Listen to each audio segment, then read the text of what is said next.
Pine شہر میں 2 نوجوانوں کی ہلاکت کے خلاف تشدد کی لہر پیدا، مشتعل ہجوم کو منتشر کرنے کے لیے فائرنگ، ٹیئر گیس شیلنگ اور لاٹھی چارج، سنگ بازی اور گولیوں کی گھنگھری سے پورے علاقے میں افراتفری، 30 افراد زخمی، پورے شہر میں حفاظتی انتظامات سخت۔ اور اب خبروں کی تفصیل۔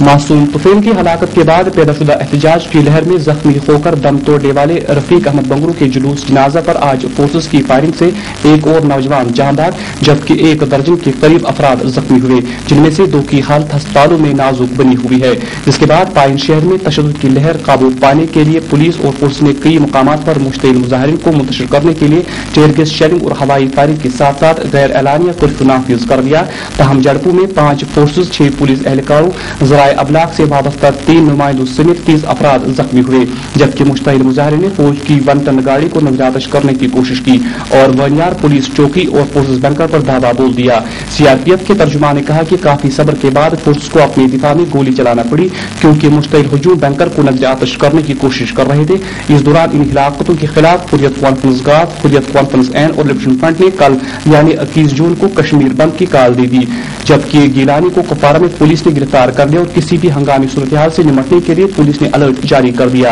کشمیر نیوز سروس کے مطابق گزشتہ دنوں معصوم طفیل احمد کی ہلاکت کے بعد شہر میں ایک مرتبہ پھر پرتشدد احتجاجی مظاہروں اور سنگ بازی کے واقعات رونما ہوئے، جس کے دوران پولیس اور مظاہرین کے مابین جھڑپیں ہوئی۔ چنانچہ ان جھڑپوں کے دوران فورس نے مقامی لوگوں کے مطابق رفیق احمد بنگرو ولد عبدالاحد بنگرو ساکن دانا مزار صفا قدل نامی 21 سالہ نوجوان کو اس وقت دبوچ لیا اور اسے بندوق کے بٹھوں سے اس قدر مارا کہ وہ موقع پر ہی بے ہوش ہوا، جس کے بعد اسے شدید نازک حالت میں صورہ اسپتال منتقل کیا گیا۔ چنانچہ 8 روز تک صورہ میڈیکل انسٹیٹیوٹ میں موت و حیات کی کشمکش میں مبتلا رہنے کے بعد کل دوران شب اس کی موت واقع ہوئی اور لواحقی نے اس کی لاش گھر پہنچائی۔ تاہم آج صبح مذکورہ نوجوان کی مقامی پارک دانا مزار صفا قدل میں نماز جنازہ ادا کی گئی، جس کے بعد جلوس کی صورت میں اس کی لاش آبائی قبرستان جو کہ وانیار پولیس چوکی کے متصل بتائی جا رہی ہے پہنچانے کی کوشش جاری تھی کہ اسی دوران جو ہی جلوس جنازہ وانیار پولیس چوکی کے قریب پہنچا تو وہاں مشتعل نوجوانوں نے شدید نعرہ بازی کی اور اسی دوران پولیس چوکی پر بھی پتھراؤ کیا گیا، جبکہ اطلاعات کے مطابق وہاں مشتعل ہجوم نے فورس کے ایک بینکر پر بھی دعویٰ بولنے کی کوشش کی۔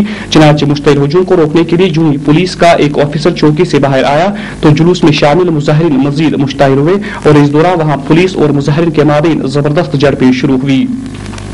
اسی افراتفری کے بیچ رفیق احمد بنگرو کو لوگوں نے مقامی آبائی قبرستان میں سپرد خاک کیا، جس کے بعد ایک مرتبہ پھر وہاں واپسی پر نوجوانوں نے پرتشدد احتجاجی مظاہرے کیے۔ اس موقع پر نوجوانوں نے فورس کی 1 ٹن گاڑی پر دھاوا بول دیا اور اسے آگ لگا دی، تاہم فوری طور پر اس پر قابو پا لیا گیا۔ تاہم کچھ دیر تک نوجوان 1 ٹن گاڑی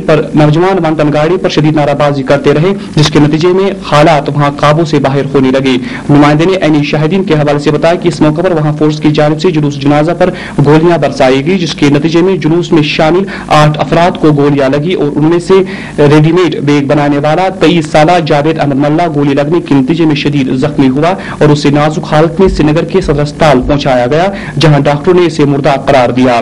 اس موقع پر صدر اسپتال میں بھی کچھ دیر کے لیے ہنگامہ برپا ہوا کیونکہ ڈاکٹروں کی جانب سے گولی لگنے کی وجہ سے موت واقع ہونے سے رپورٹ ظاہر کرنے میں جلوس میں شامل لوگوں کے مطابق تاخیر کی گئی، تاہم بعد میں رپورٹ میں موت گولی لگنے کی وجہ سے درج کی گئی اور اس کے فوراً بعد نوجوانوں نے لاش کو جلوس کی صورت میں ایک مرتبہ پھر اس کے گھر پہنچا دیا، جہاں ایک مرتبہ پھر کوہرام مچ گیا۔ گولیاں لگنے کے نتیجے میں غلام نبی بخشی ولد عبدالعزیز بخشی ساکن نور باغ جس کے پیٹ میں گولی لگی ہے، جبکہ شوکت احمد صوفی ولد عبدالخالق صوفی بھی شدید زخمی ہوا ہے، جنہیں برزدہ اور صورہ اسپتال منتقل کیا گیا ہے۔ زخمی میں 2 کی حالت نازک قرار دی جا رہی ہے اور دونوں کے بارے میں بتایا جا رہا ہے کہ انہیں صورہ اسپتال منتقل کیا گیا ہے۔ نمائندے کے مطابق جس وقت مذکورہ نوجوان کی لاش اس کے آبائی علاقے میں پہنچائی گئی تو اس دوران ایک مرتبہ پھر جلوس میں شامل لوگوں نے وانیار چوک میں قائم پولیس اسٹیشن پر شدید پتھراؤ کیا، جس کے جواب میں ان پر شیلنگ اور ہوائی فائرنگ کی گئی، جس کے نتیجے میں وہ منتشر ہوئے اور جب دوسری مرتبہ گھر سے مزار شہداء عیدگاہ کی جانب لاش لیے جلوس واپس آ گیا تو اس وقت بھی اسی مقام پر مظاہرین نے زبردست نعرہ بازی کی اور ایک مرتبہ پھر پولیس اسٹیشن اور وہاں قائم فورسز بینکر پر پتھراؤ کیا گیا۔